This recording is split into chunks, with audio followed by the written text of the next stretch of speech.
ఇప్పటి వరకు స్పేస్లో ఎక్కువ కాలం గడిపిన రికార్డ్ రష్యాకు చెందిన వాలెరీ పాలియాకోవ్ పేరు మీద ఉందండి.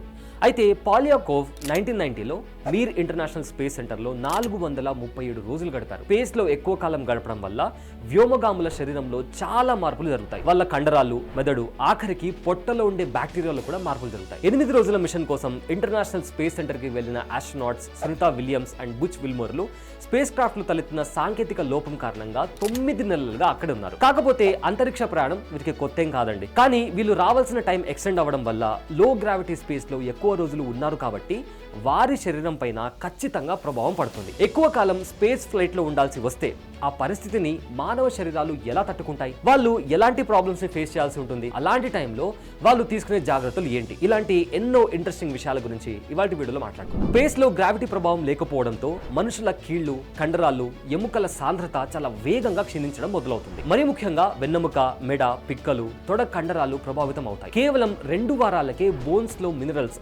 ఆల్మోస్ట్ 20% కి తగ్గిపోతాయి. ఇక 3 నుంచి 6 నెలల వరకు సాగే లాంగ్ టర్మ్ మిషన్ లో పాల్గొనే వారికి 30% వరకు కండరాల క్షీణత ఉండొచ్చు. భూమిపై ఉన్నప్పటిలా శరీరం ఎక్కువ ఒత్తిడికి గురి కాకపోవడం వల్ల వ్యోమగాముల ఎముకలు పటిష్టతను కోల్పోవడం, ఎముకల్లో పోషకాలు కోల్పోవడం మొదలవుతుంది. వ్యోమగాములు అంతరిక్షంలో గడిపిన ప్రతి నెల 1 నుంచి 2% ఎముకల ద్రవ్యరాశి అంటే బోన్స్ లో ఉండే మినరల్స్ ని కోల్పోతారు. 6 నెలల కాలం అక్కడుంటే 10% పైగా ద్రవ్యరాశి తగ్గిపోతుంది. భూమిపై ఉండే వృద్ధులు కోల్పోయే ఎముకల ద్రవ్యరాశి ప్రతి ఏటా 0.5 నుంచి 1% మాత్రమే ఉంటుంది. సో దీని కారణంగా వ్యోమగాములకు ఫ్రాక్చర్ అయ్యే ప్రమాదం కూడా ఎక్కువ. అలాగే వాటి నుంచి కోలుకోవడానికి కూడా చాలా సమయం పడుతుంది. వ్యోమగాములు భూమిపైకి వచ్చాక ఇంతకు ముందులాగా వాళ్ళ బోన్స్ లో మినరల్స్ రావాలి అంటే ఆల్మోస్ట్ 4 years పడుతుంది. దీన్ని తగ్గించుకోవడానికి ISS ఆర్బిట్ లో ఉన్నప్పుడు ఆస్ట్రోనాట్స్ ప్రతి 2.5 గంటలకు ఎక్సర్సైజ్ చేస్తారు. ISS జిమ్ లో అమర్చిన ఒక పరికరాన్ని ఉపయోగించి squats, dead lift, bench presses చేస్తారు. ఎముకల ఆరోగ్యాన్ని కాపాడుకోవడం కోసం అదనపు పోషకాలు తీసుకుంటారు. అయితే కండరాల పనితీరు, పరిమాణంలో క్షీణతను అరికట్టడానికి ఈ వ్యాయామం సరిపోదని రీసెంట్ గా ఒక రీసెర్చ్ లో తెలిసింది. ISS లో ఉన్నప్పుడు గ్రావిటీ లేకపోవడంతో వెన్నెముకలు కాస్త సాగడంతో ఆస్ట్రోనాట్స్ తాము కొంచెం పొడవైనట్లుగా ఫీల్ అవుతారు. దీనివల్ల కూడా సమస్యలు ఎదుర్కోవాల్సి వస్తుంది.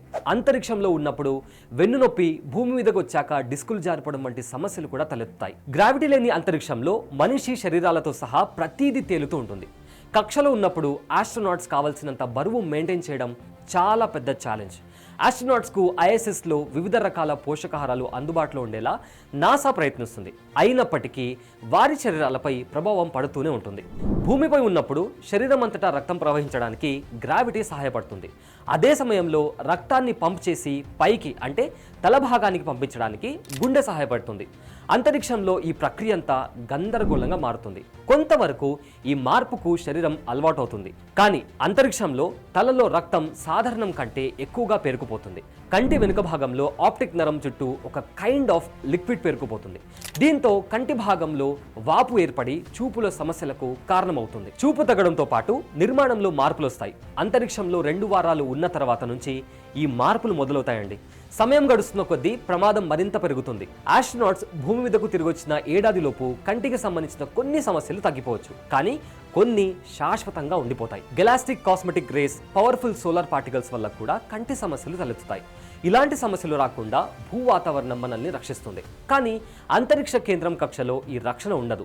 అదనపు రేడియేషన్ నుంచి రక్షణ కోసం అంతరిక్ష నౌకకు షీల్డ్ ఉన్నప్పటికీ ఆస్ట్రోనాట్స్ కి పూర్తి స్థాయిలో రక్షణ దొరకదు. కక్షలో ఉన్నప్పుడు మెదడులో కొన్ని మార్పులు వస్తాయని ఇంటర్నేషనల్ స్పేస్ సెంటర్లో 169 రోజుల పాటు గడిపిన ఒక రష్యన్ ఆస్ట్రోనాట్ చేసిన అధ్యయనంలో తేలిందండి. మాటలు, కదలిక వంటి పనులతో సంబంధం లేకుండా మెదడులో నాడుల అనుసంధానం స్థాయిలో కొన్ని మార్పులు ఉన్నాయని గుర్తించింది. కదలికలకు సంబంధించి సమతుల్యత, అవగాహనలో ముఖ్య పాత్రను పోషించే వెర్టిబ్యులర్ కార్టెక్స్ లోనూ మార్పులు ఉన్నట్లు ఈ అధ్యయనంలో తేలింది. వ్యోమగాములు గ్రావిటీ లేని చోట తేలుతూ కదలికలను సమన్వయం చేసుకోవాల్సి వస్తుంది. కాబట్టి మెదడులోని ఈ భాగాల్లో మార్పులు రావడం ఆశ్చర్యమేమి కాదు. దీర్ఘకాలం అంతరిక్ష మిషన్లలో పాల్గొన్నప్పుడు మెదడు నిర్మాణంలో జరిగే ఇతర మార్పులపై ఇటీవలి అధ్యయనంలో ఆందోళనకరమైన అంశాలు బయటపడ్డాయి. మెదడులో క్యావిటీలు ఉబ్బి అవి మళ్లీ మామూలు పరిమాణానికి రావడానికి 3 ఏళ్ల సమయం పడుతుందని ఈ అధ్యయనంలో తేలింది. కక్షలో 300 కంటే ఎక్కువ రోజులు గడిపిన నాసా ఆస్ట్రోనాట్స్ 5 ఉన్నారు. అందులో కెల్లీ ఒకరు. అంతరిక్షంలో ఉన్నప్పుడు ఆ తర్వాత తన చర్మంపై వచ్చిన మార్పుల గురించి కెల్లీ సమాచారం ఇచ్చారు. అంతరిక్ష కేంద్రం నుంచి తిరిగి వచ్చిన తర్వాత దాదాపు 6 రోజుల పాటు తన చర్మం చాలా సున్నితంగా ఉందని, చాలాసార్లు కందిపోయిందని ఆయన తెలిపారు. ఈ సమస్యలకు మిషన్ సమయంలో చర్మానికి తగినంత స్టిమ్యులేషన్ లేకపోవడం కారణమైందొచ్చని పరిశోధకులు అంచనా వేశారు. కెల్లీ సుదీర్ఘ అంతరిక్ష ప్రయాణంలో వెల్లడైన అత్యంత కీలక అంశాల్లో ఒకటి ఆయన డిఎన్ఏపై పడిన ప్రభావం. ప్రతి డిఎన్ఏ పోగు చివరన టెలోమియర్స్ అనే నిర్మాణాలు ఉంటాయి. జీన్స్ పాడవకుండా ఈ నిర్మాణాలు రక్షిస్తాయి. వయస్సు పెరిగే కొద్దీ వీటి పొడవు తగ్గుతుంది. కెల్లీతో పాటు ఇతర ఆస్ట్రోనాట్స్ పై చేసిన పరిశోధనలో స్పేస్ ఫ్లైట్ వల్ల ఈ టెలోమియర్స్ పొడవులో మార్పులు వస్తున్నట్టు తెలియంది. కెల్లీపై అధ్యయనం చేసిన బృందంలో కొలరాడో స్టేట్ యూనివర్సిటీకి చెందిన environmental and radiological health professor సూసాన్ Bailey కూడా ఉన్నారు.